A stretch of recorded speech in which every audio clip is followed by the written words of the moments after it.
Lähetystyö on sana, josta nykyään saattaa monelle tulla mieleen vaikka viidakko ja safariautot ja vaikka mitä.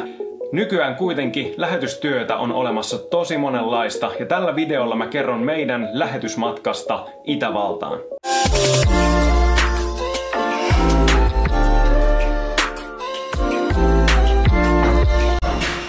4 suomalaista miestä lähtee Tampereelta, Helsingin kautta, Saksan kautta, Itävaltaan. Mutta itse asiassa jo Helsinki-Vantaan lentokentällä, kun me mennään ostamaan kahvikuppia siitä kahvilasta, niin me saadaan jo siinä jakaa Jeesuksen rakkautta tälle myyjälle. Ja tää oli koko meidän aktion, eli lähetysmatkan tarkoitus. Et siellä missä me eletään meidän tavallista elämää, ja samalla kun me vaikka shoppaillaan tai soitellaan kitaraa hostellissa tai mitä vaan, niin me voidaan kertoa siitä, kuka Jeesus on ja mitä Jeesus on tehnyt meille ja mitä Jeesus voi tehdä sille toiselle ihmiselle. Ollaan täällä Kufsteinissa ja ensimmäiseltä majapaikalta lähdetään nyt ja oltiin lähdössä tuolta majapaikalta, niin kohdattiin vähän ihmisiä ja Jumala antoi meille tiedosana yhden tyypin selästä ja Jumala teki jotain. Jotain hän sanoi, että on parempi ja tuli oikein kiittämään ja kättelemään. Tänään me ollaan täällä Viinissä Itävallassa ja Niki, mikäs meillä on suunnitelmana? No me lähdetään tästä tänään taas hengen johdatuksessa eteenpäin kaduille rakastaa ihmisiä pimeydestä valkeuteen ja osoittamaan Jumalan rakkautta ja Jeesuksen suuruutta.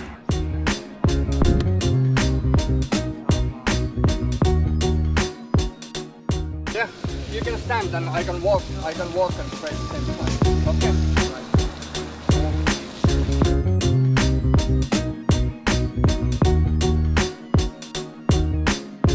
Usein me aloitettiin tiiminä päivä sillä, että me rukoillaan ja ylistetään yhdessä ja me kysytään, mitä Jumala tahtoo tehdä sinä päivänä.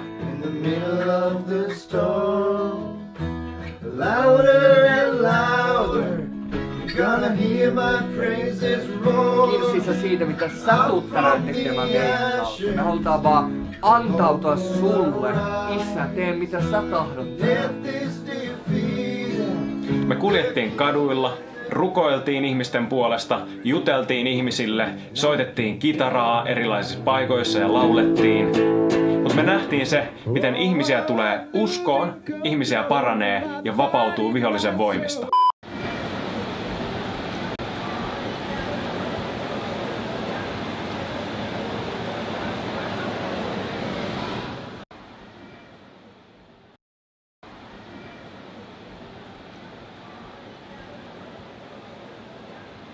Jeesuksen nimessä tuu ulos nyt.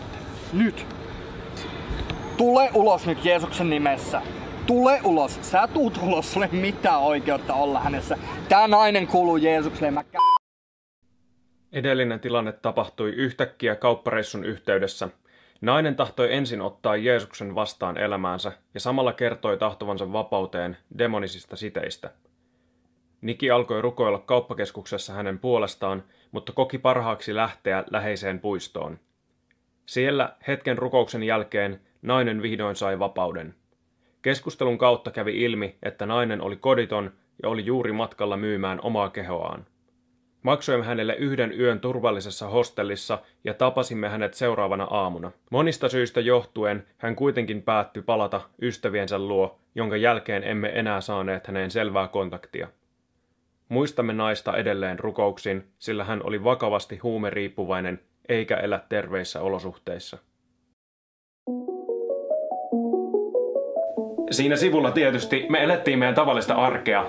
Me päästiin käymään 1400 metrissä siellä Alppien, ei nyt ihan huipulla, mutta yhdessä kohdassa Alppien vuoristoa. Ja me päästiin vähän tsekkailemaan Viinin erilaisia alueita ja 1 yö me käytiin myös Bratislavan puolella Slovakiassa. Me elettiin myös vähän niin kuin turistina kierrellen paikkoja ja nautittiin siitä matkasta samaan aikaan. Ja nyt mä haluan kertoa sulle vielä toisen tarinan. Yksi päivä me käveltiin Alppien juuressa Kufsteinin kaupungissa ja me tullaan tämmöiselle vanhan kaupungin kadulle, jossa istuu 2 miestä penkillä. Me mennään juttelemaan näille miehille ja Kysytään, että mikä tämän toisen miehen ranteessa on, kun siinä on side. No hän kertoo, että salilla on tapahtunut jotain ja se on vaurioitunut muutama kuukausi sitten. Ja vähän ihmettelee sitä, että miksi me kysytään hänen ranteestaan. No me kerrotaan, että me uskotaan Jeesukseen ja siihen, että Jeesus edelleen parantaa sairaita. Ja kohta hän kertookin, että hän on itse asiassa joskus käynyt nuorempana seurakunnassa ja he on tyttöystävän kanssa miettinyt, että he tahtois tulla taas Jumalan luo. Niinpä me kysytään, että olisiko tänään se päivä, kun sä tahdot antaa sun elämäsi Jeesukselle. Ja siinä kadulla tää mies sanoo, että kyllä, mä tahdon alkaa seurata Jeesusta mun koko elämällä. Niinpä me rukoillaan ja kohta me kysytään, että hei, saadaanko me vielä rukoilla sun ranteen puolesta? No mies vastaa, että totta kai. Niinpä me laitetaan käsi siihen ranteen päälle ja sanotaan, että Jeesuksen nimessä tule terveeksi. Ja tää mies katsoo rannettaan ja sillä joo, no ehkä vähän parempi. Sitten me kokeillaan uudestaan, sanotaan, että Jeesuksen nimessä ranne tule täysin terveeksi. Ja mies on taas sillä että okei, vähän parempi, joo. Me ollaan vielä pari kertaa niin, että nyt Jeesuksen nimessä ranne tule täysin terveeksi. Ja kohta tää mies on sillä hei, se on muuten terve nyt.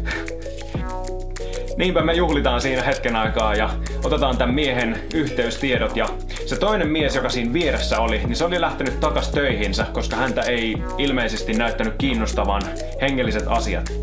No seuraavana päivänä me kävellään samalla alueella ja mennään kahvilaan ja kuinka ollakaan tää toinen mies on siellä töissä. No Niki käy vessassa ja tulee pois vessasta, niin tää mies alkaa juttelemaan Nikille ja sillä lailla, että onko se mies, joka johdatti eilen mun kaverin Jeesuksen luo? Että mä oikeastaan haluaisin jotain samaa. Ja niinpä Niki sanoi, että kyllä, että haluatko, että ollaan tässä vai mennäänkö takahuoneeseen juttelemaan lisää? No tää mies johdattaa Nikin takahuoneeseen ja sinne ne menee sitten rukoilemaan ja tää mies tahtoo antaa elämänsä Jeesukselle. Monia tällaisia tarinoita me nähtiin Itävallassa, kun me kuljettiin vaan meidän arjessa.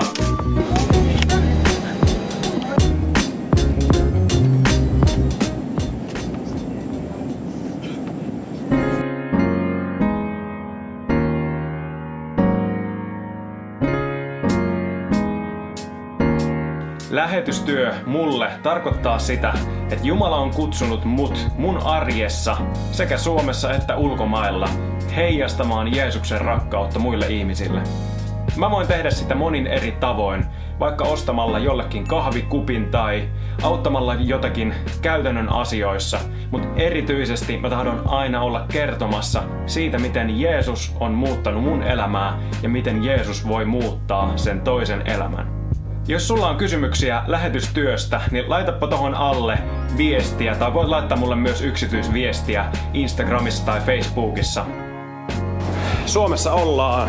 Kiitos kun katsoit videoa. Jos et vielä tilaa, painaa tilaa tosta alhaalta. Me nähdään taas seuraavassa videossa. Moi!